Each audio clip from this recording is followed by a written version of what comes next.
Welcome to Indie Thinker with Reed Uberman. You're about to make the jump from the dishonest mainstream media into free and independent thought from key thought leaders on the subjects of culture, causes, politics, and faith. Whether it's a term used in passing or a purposeful agenda designed to usurp authority and power away from autonomous governments, the idea of the Great Reset demands our attention. Today, Donald Kendall of the Heartland Institute will join us to talk about the Great Reset and his new book with Justin Haskins and Glenn Beck, and how the idea of the Great Reset is being used to push through socialistic ideas through powerful structures like the World Economic Forum. With policy agendas too many to enumerate, the one overarching concern with the Great Reset is that it seems to capitalize on social unrest, fears, and social pressure for radical policy agendas. On the heels of a global pandemic, some leaders have suggested that this is the perfect time to reset the economy or the climate. But it's important that free-thinking people not give in to fearful and emotional claims that could change our economy and the state of our nation, but rather that we become even more informed about the Great Reset and what it really aims to do. Donald Kendall, thank you so much for being on the podcast today. It's a pleasure to be able to speak with you. Yeah, thank you for having me on. All right, so for those who don't know, Donald is the co-founder of StoppingSocialism.com. He's the Heartland Institute chief graphic designer and senior editor. And Donald is also the host of the Heartland Institute's In the Tank podcast. So really excited to talk with you about a vast array of subjects here today, and I think everybody will be better off for it. So let's just start with something that's just like, I'm going to pretend that I'm my wife for a minute here with you, and I'm just going to ask you this question. You're the creator of StoppingSocialism.com. So what is socialism, and why do we need to stop it? Well, you would think that that'd be a very simple question to answer. Yes. But it's like depending on who you ask, the definition changes wildly. If you were going to ask a person like Bernie Sanders or Ocasio-Cortez, they would suggest that socialism is just the idea of having, a public education system, or, this idea of Scandinavian socialism and just, having healthcare supplied by the government. But I already have to interrupt and just ask this question, but is that honest? Is that true that that's all they think it is? I think that a bunch of people that are sympathetic to the idea of socialism do truly believe that. Some of the more hardcore people, I don't think they actually believe that. And maybe I would put AOC and Bernie Sanders in that group. I'm not entirely sure.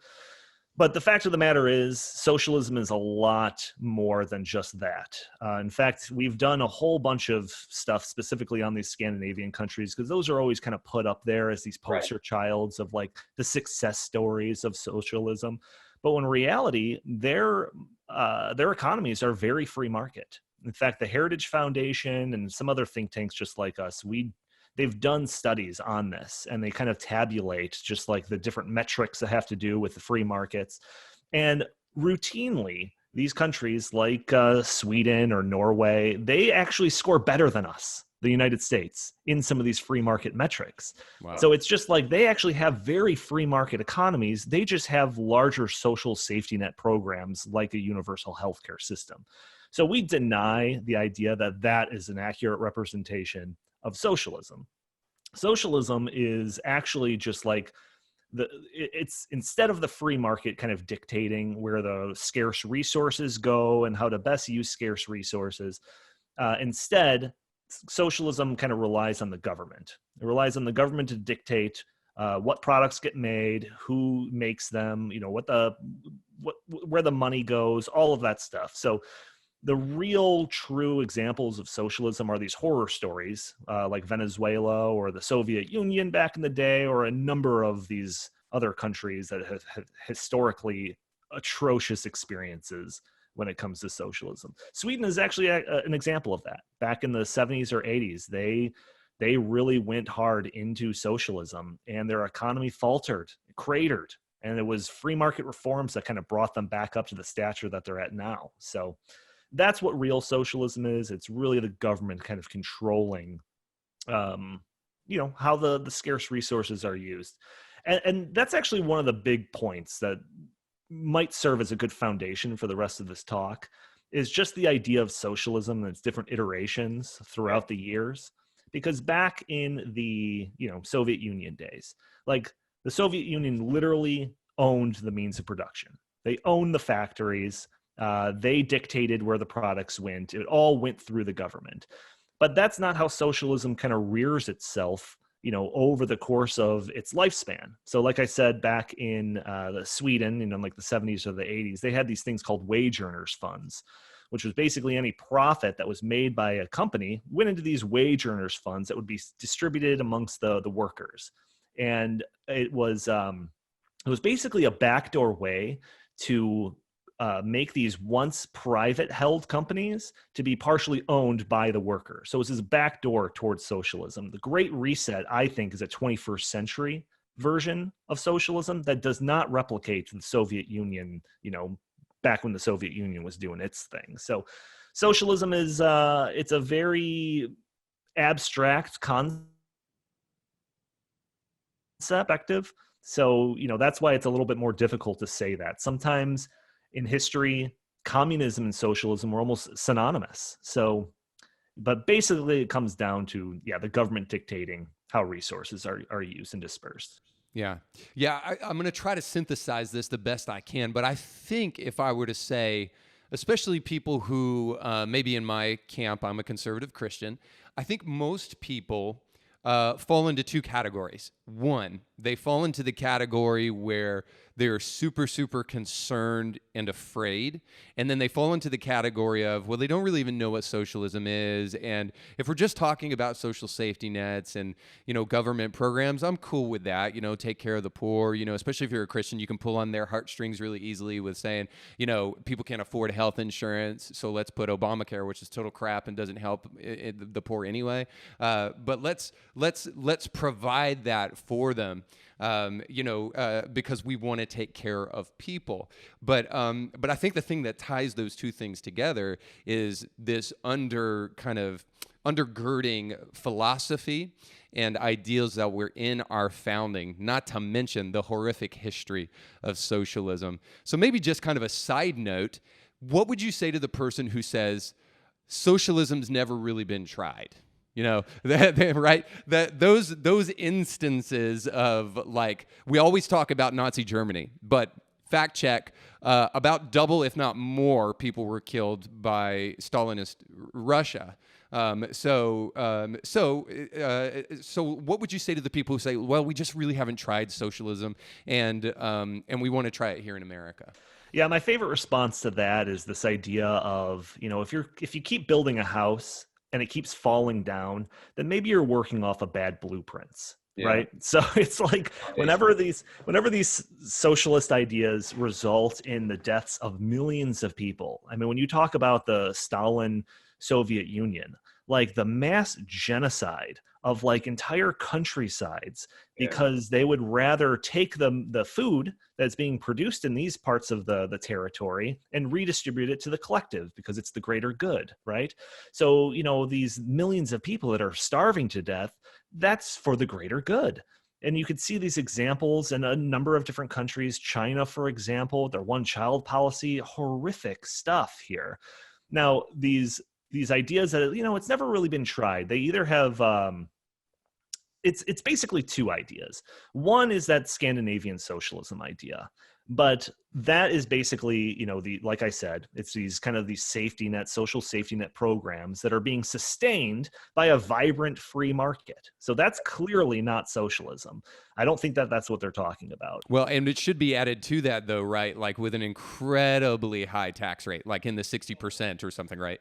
Yes. I mean, I mean, we can get into that if you want to, but everyone pays a ton in taxes on there. We get into the standard of living between these two Scandinavian countries and the United States. But the other thing is that I think that some of these people think of when they're talking about, true socialism has never been tried. That's this utopian idea of socialism. And I think that's kind of what gets into this communist concept, which is like, there is no money. everyone gets what they need and everyone contributes what they can, right? That's that whole communist, to each according to their need, from each according to their ability, right? And that is a fantasy that will never happen. So what we're left with is these weird monster conglomerations of some, like some socialistic ideas and other, authoritarian practices. Like that's what we're ever left with. So this idea that it's never been tried, it will never happen. We're only going to see these terrible examples. The further you go into this collectivist, mindset, the worse it's going to be. Yeah, absolutely. And I will say, because this is like the biggest thing. I mean, I think you mentioned it while we were recording, or maybe not right prior to it, but this idea that it's like, these politicians that are proposing it can pull on the generosity, the heartstrings of your average person. There is a massive difference between me voluntarily donating my time or money for a cause that I believe in, and the government forcing me under penalty of law to, take 50% of my money, if not more, for whatever causes they deem necessary. There's a massive difference in there, and it's because of coercion. One's voluntary, one's coercive. Well, I mean, at least we could go with the church. They only charge 10%, right? Okay, that's a joke. No, but seriously, so it's kind of concerning. So let's jump into something that you are very well familiar with, because I believe that right now we have a bunch of people who don't understand what's going on in our nation, and maybe don't even understand socialism like we just tried to explain, which you did a great job with, by the way. And therefore, it's weird to them. There's just this overarching feeling, I think, for the vast majority of Americans, of just this weirdness, like we don't understand what's going on. I mean, there's a lot of hypocrisy in the media, but I think there's even more to it than that. So it's like we see lockdown, stay at home, and then mostly peaceful protests over here where we're just like, hey, it's for the greater good, because this woke virus doesn't affect rioters and looters. And it's just like, so there's that. So that could just be chalked up to just complete incompetence and complete in the pocket of the Democratic Party media. But there is also this sense of like, well, like hopefully we're smarter than this. So what is like really going on? And is there something more at play here? If there's a missing piece to the puzzle that will help us understand what's really going on in our nation, why the sudden rise of socialism, why the rise of this new contingent in the Democratic Party and stuff like that. And that's where what you're doing with Glenn Beck and Justin Haskin comes in with the book that you guys are working on for the Great Reset. So I want to quote something real quick, because if there's a hotbed of democracy in the world, it's Canada. And I want to quote Justin Trudeau really quick. And then I want you to kind of tease out for us, if you can, what the Great Reset is. Because if you ask me, I think this is not just a conspiracy theory. This is something that is actively, whether it's kind of like you said, I think you were very careful, if it's something that's actively being done to try to implement socialism, or if it's something where people are just kind of trying to find a middle ground or something like that to try to help. But one way or the other, it's not going to work, because democracy is the thing, and the capitalist market is the thing that's gotten us in the position that we're in right now, where, whether you like it or not, ideologically, we're more prosperous than we've ever been as a nation. It's absolutely eradicated hunger around the world and all sorts of other things. So needless to say, so here's this quote for what may be happening behind the scenes, and why there's such weirdness with some of the things that we're seeing on the news media. So this is Justin Trudeau, Prime Minister of Canada. He said, "This pandemic has provided an opportunity for a reset. This is our chance to accelerate our pre-pandemic efforts, to reimagine." Now, we're already hearing important words here: reset, reimagine, and that this is things that they were trying to plan before the pandemic, and now they're capitalizing on the pandemic. All right. So, to reimagine economic systems that actually address global challenges like, now here's some more buzzwords: extreme poverty, inequality, and climate change. Now, even as a layman, so I want the expert opinion here. Even as a layman, when I read that, that's very unsettling to me. Not to mention Bill C-16 and all sorts of other stuff that's going on in Canada. And you guys at the Heartland Institute are at kind of the epicenter of, as a conservative think tank, about things like this. So I want to hear what you have to say. What does he mean when he's talking about a reset? And when he's talking about rejiggering the economic systems that exist in our world? Yeah, I know of that quote. It was actually the thing that caused the Great Reset to finally start trending on Twitter, and it really like turned conservative sites on it. So Justin Haskins and I, we kind of pat ourselves on the back for being a little bit able to see what the next step is, right? Instead of just reacting to the outrage du jour of what's going on like today, we kind of like to look a little bit down in the future and what to expect in the future. So some of the seeds of this, we actually talked about in a Glenn Beck book that we worked with, the one that came out in April, Arguing with Socialists. And we kind of saw some of this coming. And it was quickly thereafter that book came out that our sights got turned to this Great Reset thing. And we've been talking about it since June.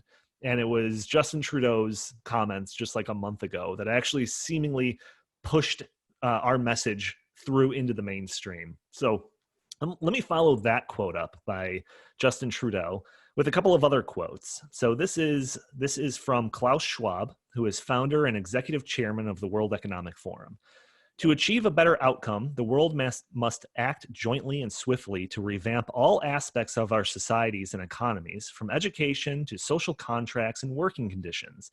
Every country from the United States to China must participate, and every industry from oil and gas to tech must be transformed. In short, we need a great reset of capitalism. Here's another quote from Secretary General of the United Nations. The Great Reset is a welcome recognition that this human tragedy must be a wake-up call. We must build more equal, inclusive, and sustainable economies and societies that are more resilient in the faces of pandemics, climate change, and many other global changes we face. And I've got like several more here. Well, can we just stop real quick and I just say, wow? Like, really, we have to take some time because the news cycle is so fast these days and information is just like coming at us like nobody's business. Not to mention our thumbs are constantly on Instagram and Facebook. We should, can we just stop for a moment and just say, that is insane. That is crazy that we're sitting here having these conversations and that these men are out in the open saying these things. Now, my sinking suspicion, and that's why I started with socialism, is that this is a backdoor for socialism. But I don't want to jump too far ahead. I just got to stop and say, guys, we got to pay attention to this. We got to think about what these people are saying, not just hear it. Well, and that is exactly what got our attention. Justin Haskins, he calls me up. I think it was back in like May. And he's like, have you heard of this Great Reset thing? I said, no. So he's like, well, listen to all these quotes. And he starts reading off these ones that I'm talking about. Klaus Schwab, Secretary General of the United Nations, person from Executive Director of Greenpeace, Prince Charles, some people of the International Monetary Fund, all using the same language, all talking about this Great Reset. So that's what raised our antenna on all of this idea. So we started looking into it, and yes, it is absolutely a backdoor towards, I guess we can call it socialism. Like I said, that term is kind of abstract as you look at it throughout history. But it's no doubt they're not underselling it. This is a kind of a globalist plan to overhaul the way the economy and in turn society acts, how it's structured. But yeah, they use all of these different, buzzwords, I think you called them. Instead of talking about socialism, they talk about shareholder capitalism. Instead of talking about government spending, they talk about investments. Instead of talking about government mandates, they talk about private sector involvement. So all of these things, when you dig into it and you actually sift through their plans and their literature, these statements are not underselling it. It really is an overhaul of how society operates. And you mentioned my podcast, In the Tank podcast. We cover public policy. So I can get into some of like the details of this stuff and really show you what their plan is. to how to manipulate the economy and society, and it's pretty astonishing when you get into it. But there is no doubt, like how alarming it is, the amount of people that are in on this, seemingly talking from the same playbook. I mean, you even have, and I can get into this as well, Joe Biden saying some of these same things, John Kerry saying some of these same things, Al Gore saying some of these same things. So yeah, it's absolutely something that we have to pay attention to. And you're right, it's difficult for a concept that's this big and complex to kind of fit into that soundbite news cycle. That's totally focused on just kind of that outrage du jour instead of like these bigger things going on.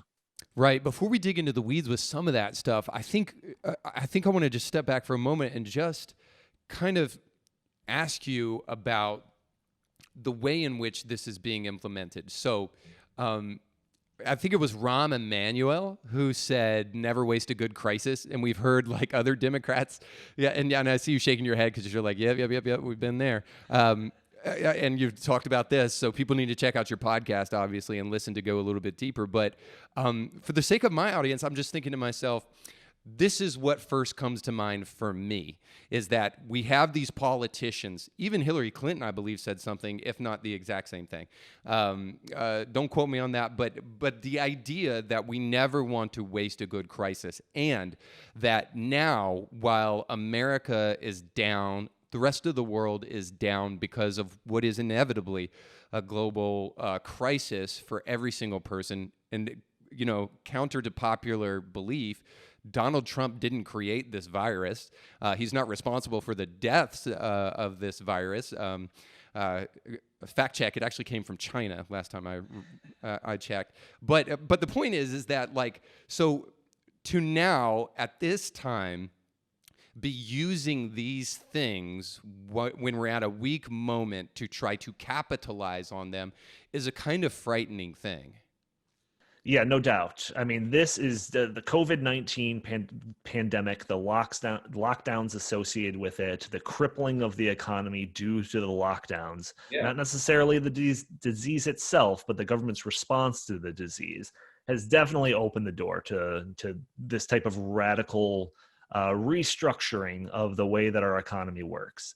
And I actually think that this is something that they've been going for a while. And instead of COVID, which obviously just came up in the last year or so, they were trying to use climate change as their justification for an overhaul of how the economy runs.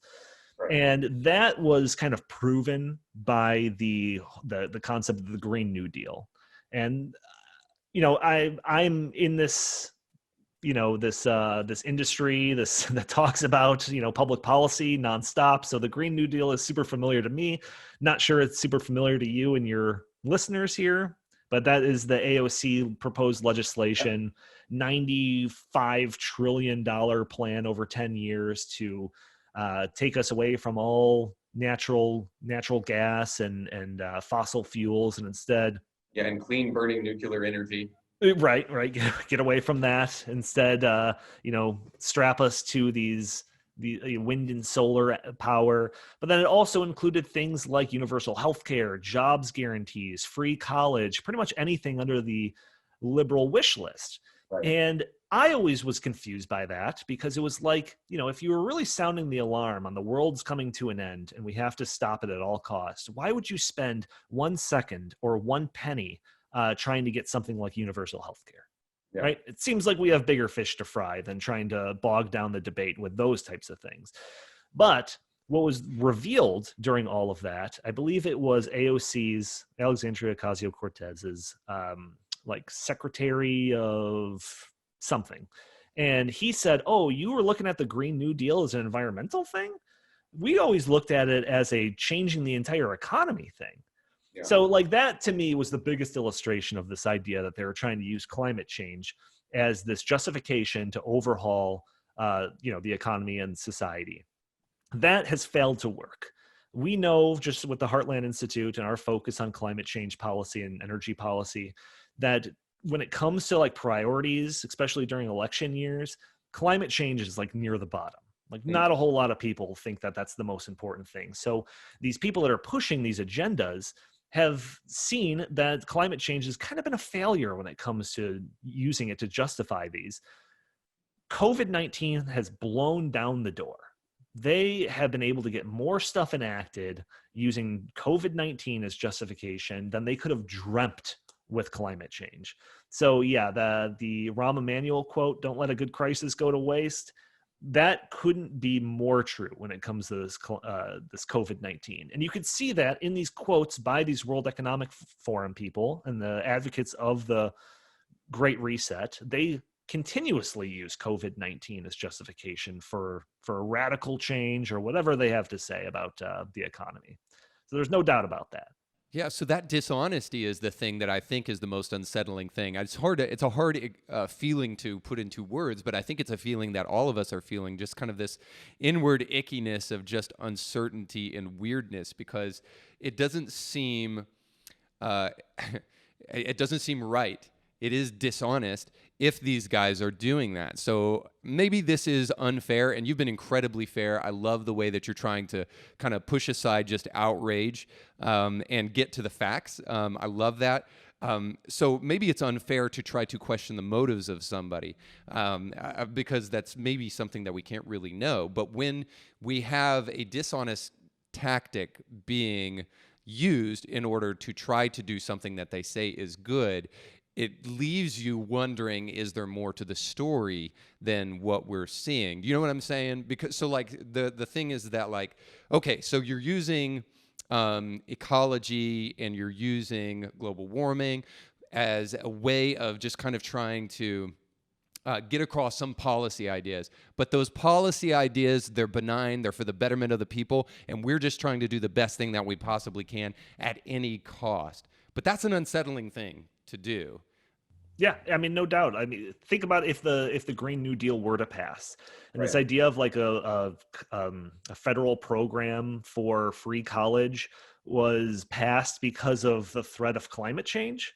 Like, Right. how do those things connect to each other? So yeah, it's definitely this idea that they're using, the alarm of one thing to push a further agenda for Yeah. for the liberal agenda. But the Great Reset, I mean, we've probably talked around it quite enough. I think we can probably get into exactly what it is if you're interested. But Please do. the Great Reset is a proposal by the World Economic Forum, and the World Economic Forum is I mean, I brought up UN. It's a similar kind of concept. It's this global organization that has input from academics, CEOs, business leaders, political leaders, all of that stuff. You might be most familiar with it. They're the ones that host the yearly Davos meeting in Davos, Switzerland, where they bring in all of these people and have talks about this, that, and the other. But so the Great Reset is a proposal by the World Economic Forum to essentially overhaul the economy and society and how it's structured. And there's two main parts of this.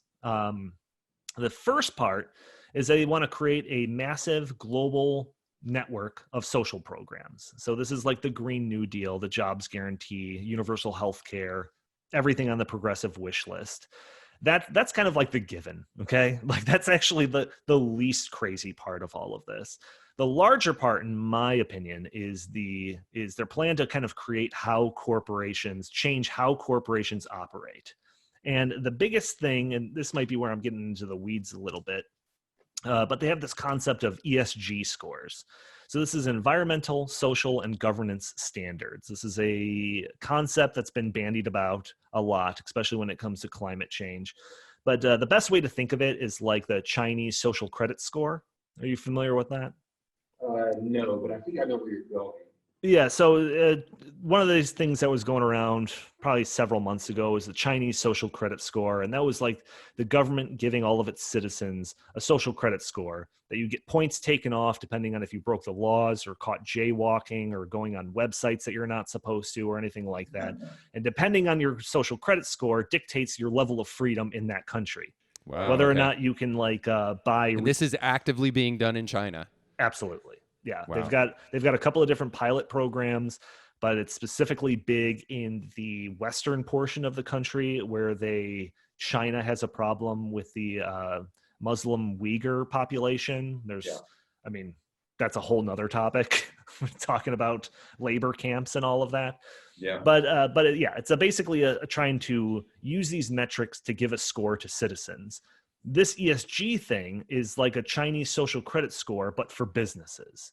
So they would, and the World Economic Forum actually has this plan of what this ESG metrics would be already on their website. We've looked through it in length on one of our podcast episodes.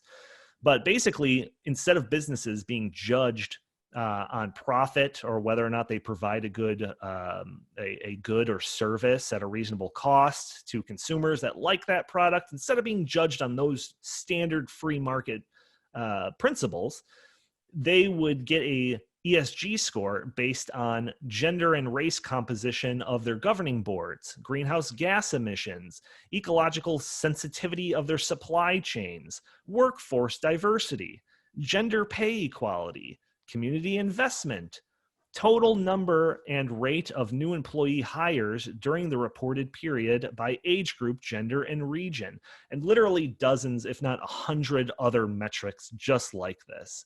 And then these businesses, depending on how they score on all of these different metrics, they have an ESG score that gives them more or greater accessibility to different investments, government funds, anything like that. So instead of a business being judged based on how good of a business it is, it's being judged based on how good it does with these social justice causes and climate change things. So that's kind of the heart of this.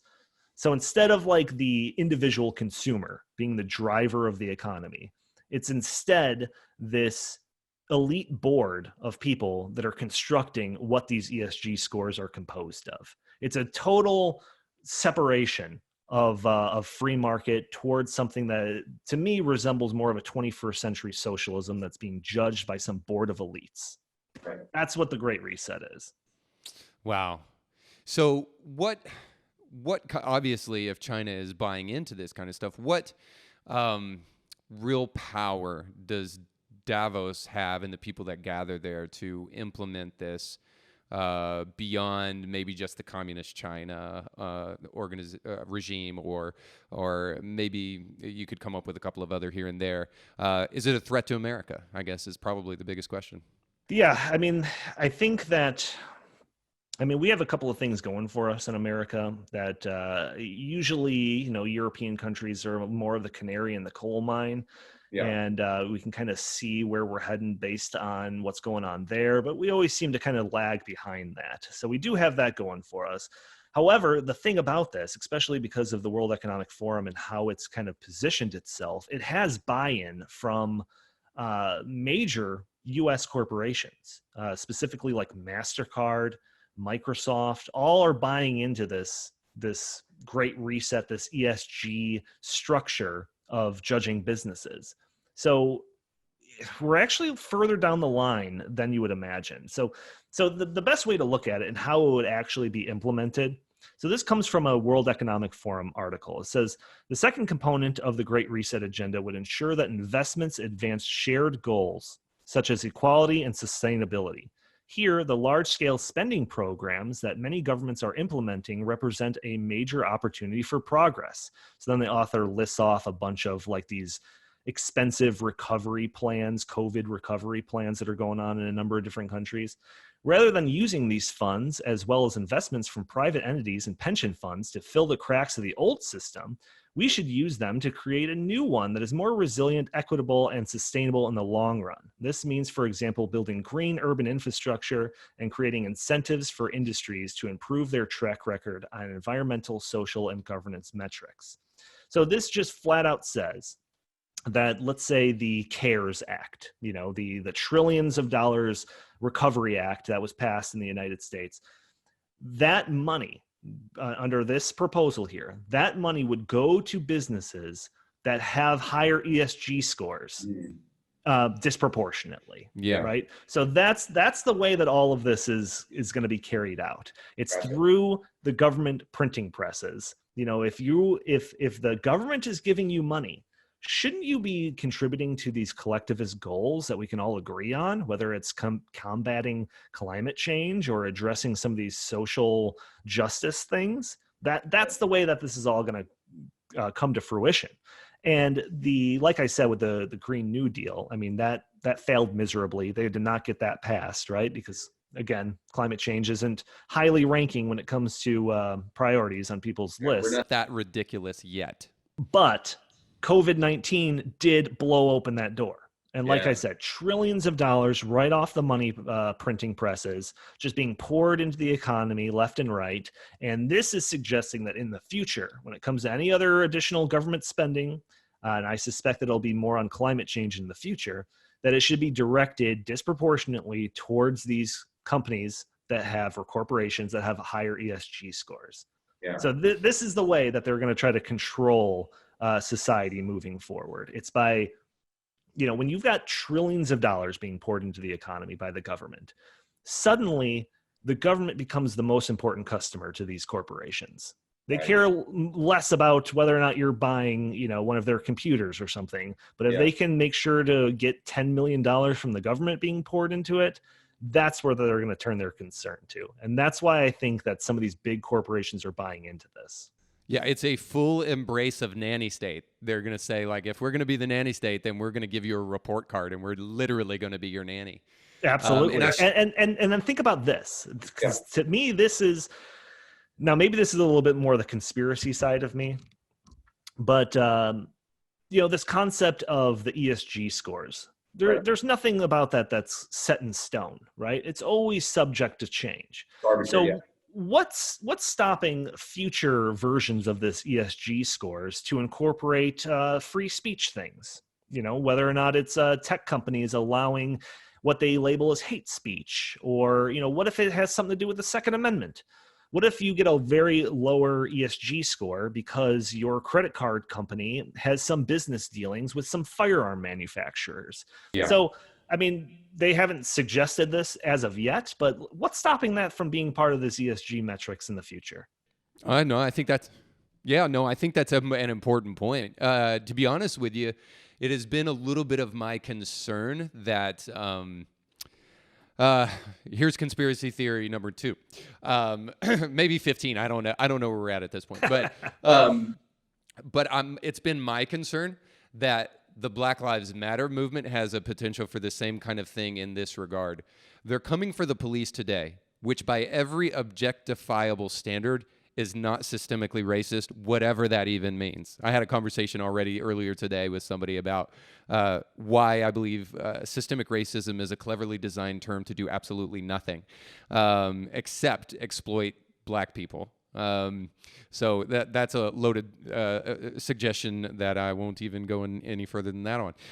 But simply to put, I'm not even saying this about necessarily like the Patrisse Cullors of Black Lives Matter, but just in terms of a slippery slope of what Black Lives Matter is suggesting and how the media is using it as a tool right now, rather than to actually literally help black people. Because it's very clear, the vast majority of African Americans in our country don't even want the police defunded. They want the police more in their area to help them out more. It's specifically not to truly help Black lives. I mean, Don Lemon was about the most honest person you possibly can be on this when he said, well, it's not about all Black lives, it's just about Black lives that are affected by the police.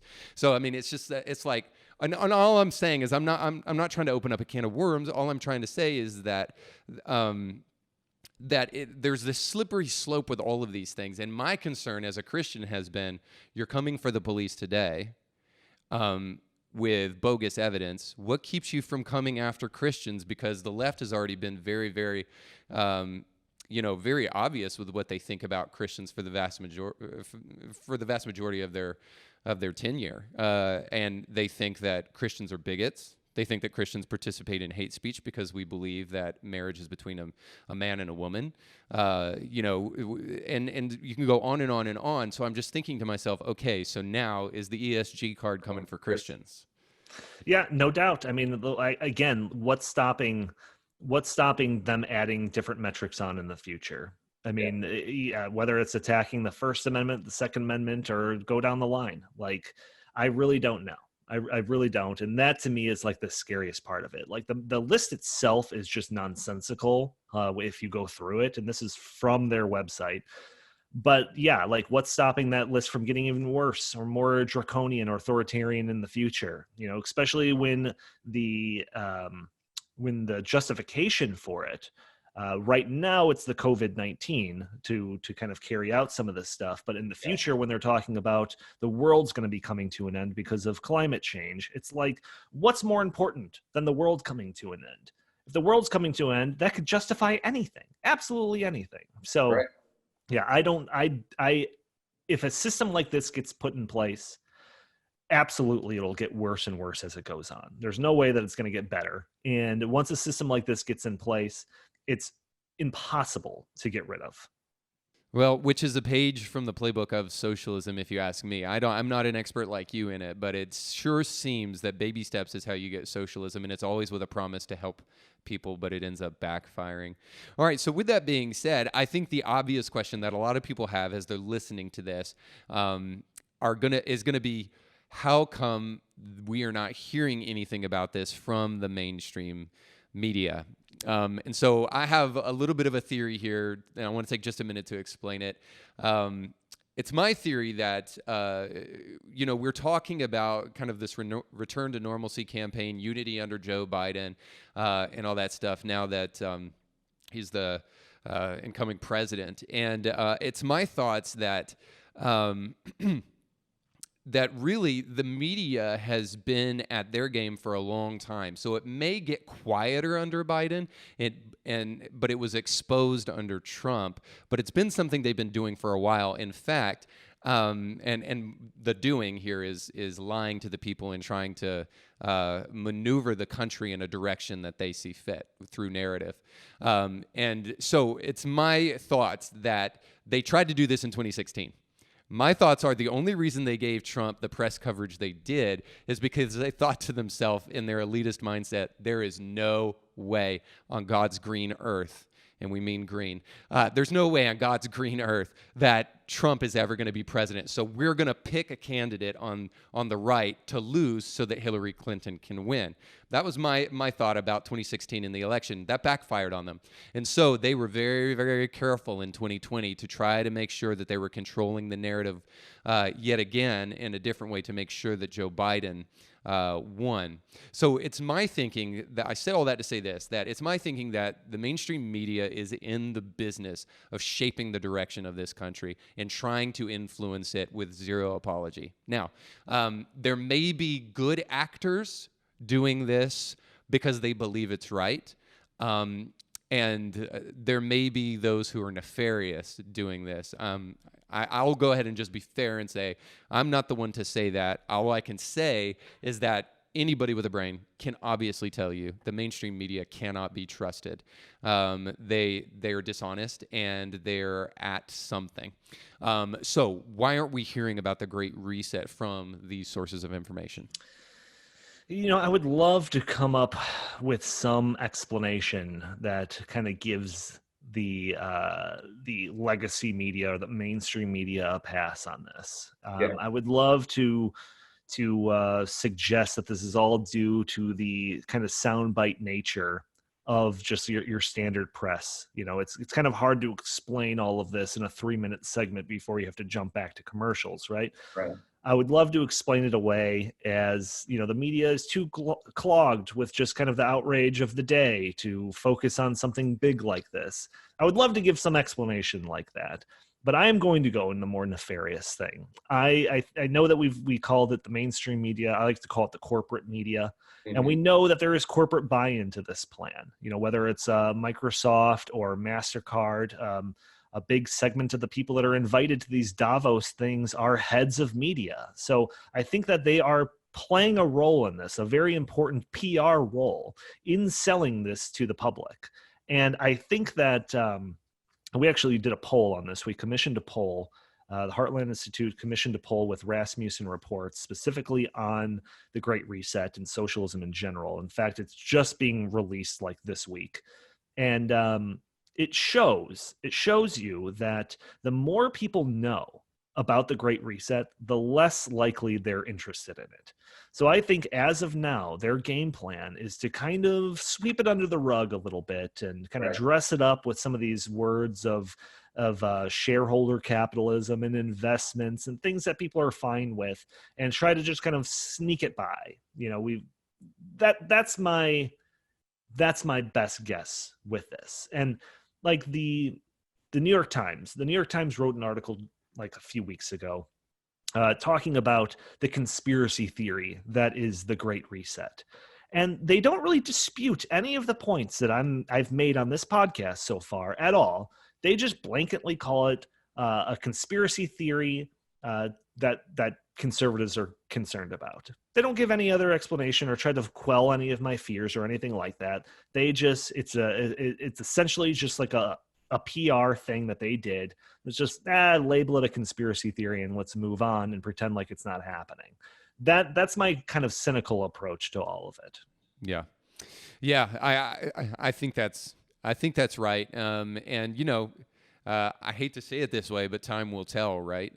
But in the meantime, we need to be supporting and looking into the things that the Heartland Institute is putting out about this stuff, at least for nothing else, to inform you, because podcasts like this that are trying to fill in the gap for the replacement media and what you guys are doing is so important, so that we can hear the things that we're not hearing.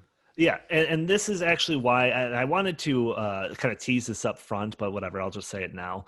But Yeah. I'm actually very I'm optimistic actually about all of this that's going on because of this poll specifically, but because of some other stuff that's going on. I think that our that poll that I suggested shows that the more people are familiar with this concept of the Great Reset, the more they reject it. So us at the Heartland Institute, StoppingSocialism.com, we've been pushing this since June. We have gotten coverage of it in whether it's the Glenn Beck show and all of the different Blaze shows, Fox News, and Tucker Carlson has talked about it. I think Laura Ingraham has talked about it. We talked about it on different articles that are posted at The Hill. Like, we are pumping this stuff out there. And one of the findings of this polls that we took is that conservatives are actually more likely to know what the Great Reset is compared to their liberal counterparts. So we think that shows that our push to get this information out there is actually being successful. And not only does the poll show that, but it also shows that the more people know about it, about what the Great Reset is, the more they reject it. So I think that as we continue this push, and as we continue to pump out material on this, and like you mentioned at the front end of this, we're working on a book with Glenn Beck specifically about the Great Reset. So I think that once we raise the awareness of this, I think it will be soundly rejected by the American people. So And I'm what's the- actually pretty optimistic about this. And I do know that the World Economic Forum, we're on their radar. I can't really say too much about it for various reasons, but I know for a fact that we're on their radar, and I do believe they're flinching because of our coverage. Well, good. And what's the name of that book? Because I want people to go out and get that when it finally is released. Yeah, it's going to be called The Great Reset, some subhead. I'm not sure if that's completely finished at this moment, but Okay. the main title of it will be The Great Reset. It'll be, authored by Glenn Beck, co-authored by Justin Haskins, who works with me, and StoppingSocialism.com co-creator. And I believe the plan, and it's a pretty tight window that we're trying to thread here, is to try to get it out in the first couple of months of the year. So it should be coming out pretty soon. You'll start seeing advertisements about it in the next month, I'm sure. Great. That's awesome. I want everybody to go out and make sure they get that. All right. Before we go, I do have another question, and it's kind of going to seem that it's on a different subject, but it's very native to what we're talking about already. When we're talking about the news media, when we're talking about being informed, and when we're talking about the more informed people become, the more they don't like specifically the Great Reset. But also I've heard Justin speak about this to some degree, but I'm wondering too if you could kind of fill us in on the digital New Deal, because as we talk about information, I think your optimism is shared by me to a high degree, because I think the more the mainstream media is exposed, especially now that we're at home and we're looking for information and we're seeing how much they're lying to us, I think it's caused people to kind of scatter and look for information from alternative sources. So I do share your optimism in that regard, that if a well-informed republic can truly be trusted with their government, then hopefully as people look for alternative means of information, they can become more informed.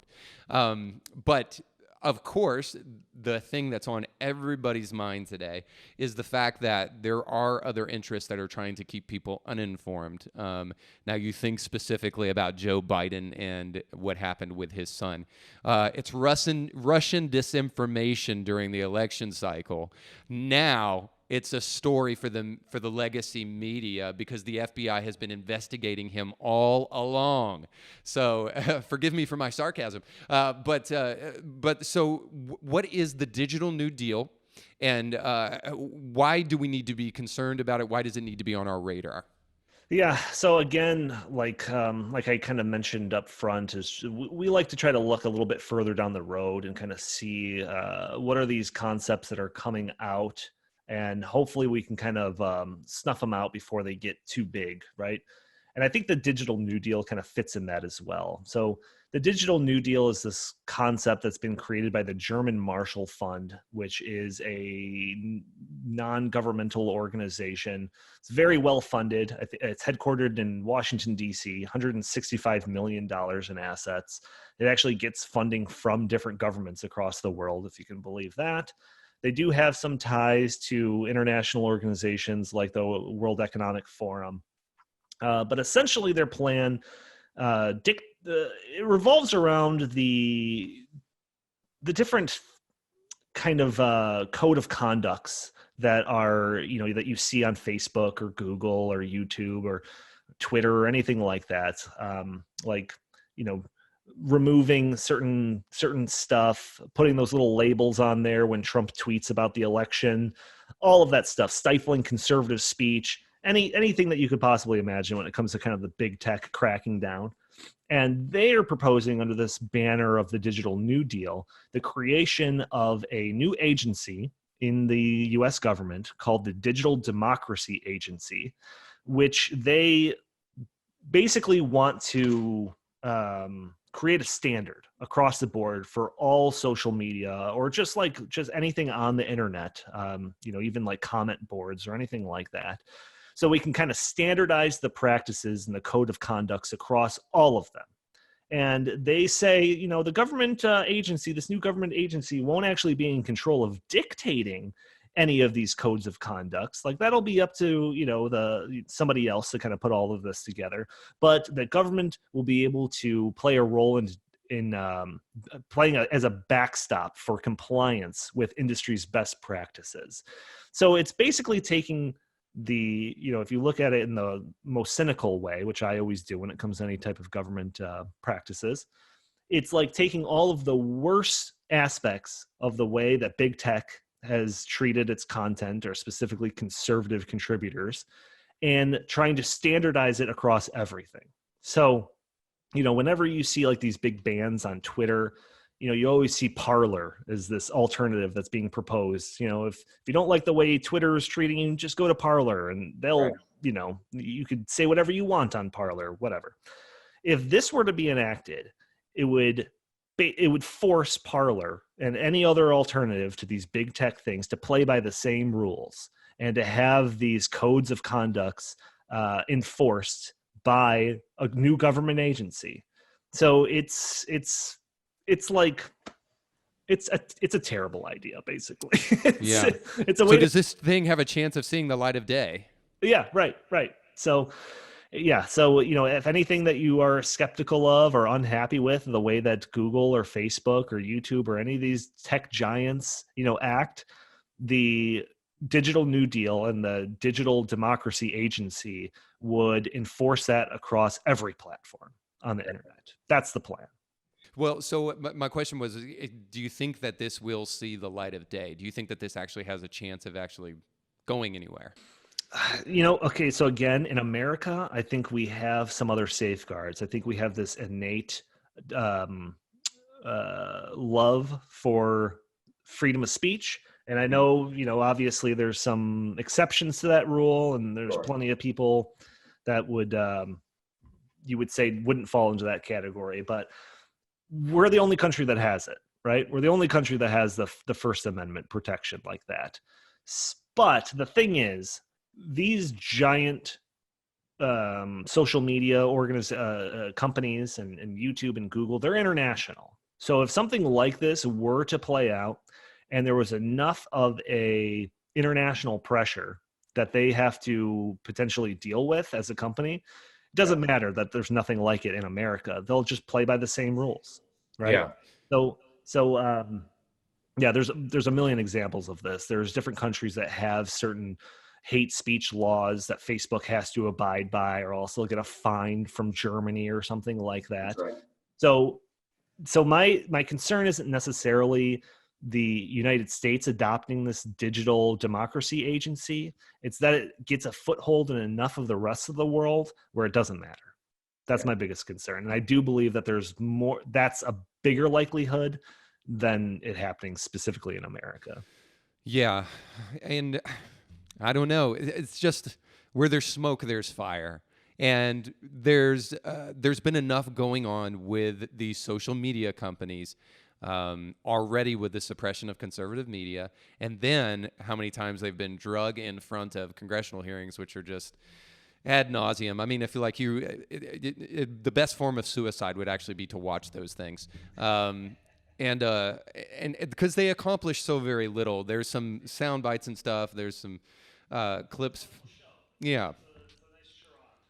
Yeah, and they usually typically solve nothing. But the point of them having those is because there's already concerning trends in social media, specifically with what I already said. Case in point, you need nothing further than just the Joe Biden and his son issue with China and taking money and all sorts of other things. So it is concerning. But I'd like to share your optimism here too, and just say, well, we've seen, hopefully, time and time again, that freedom is an incredibly fragile thing. We do right to be concerned with it. But also, our Constitution is incredibly durable. So I'm optimistic as well, too, that our Constitution can withstand some of this barrage of attack that's coming its way, specifically with social media and the suppression of information, which is a dangerous thing. Yeah, no doubt. I mean, just like the fact checking that that we just have to abide by when it comes to any number of topics, like the Heartland Institute and climate change. We can't even put out a YouTube video without having some disclaimer under it talking about what we have said in the past about climate change. So all of that would just be standardized across everything if something like this were to pass, and it is frightening. It is a little bit. It's very concerning for sure. So that being said, that's why people need to be tuning in to the kind of stuff that you guys are doing at the Heartland Institute. So let us know real quick where we can find you. Give us the website for Heartland, and then let us know how we can find you on your various podcasts. Yeah, heartland.org is kind of the main site for the Heartland Institute. We cover public policy from everything from energy, climate change, down to school choice, budget and tax issues, healthcare. The project that's specifically targeting the Great Reset and socialism is the Stopping Socialism Project. You can go to stoppingsocialism.com and find a whole bunch of content on there.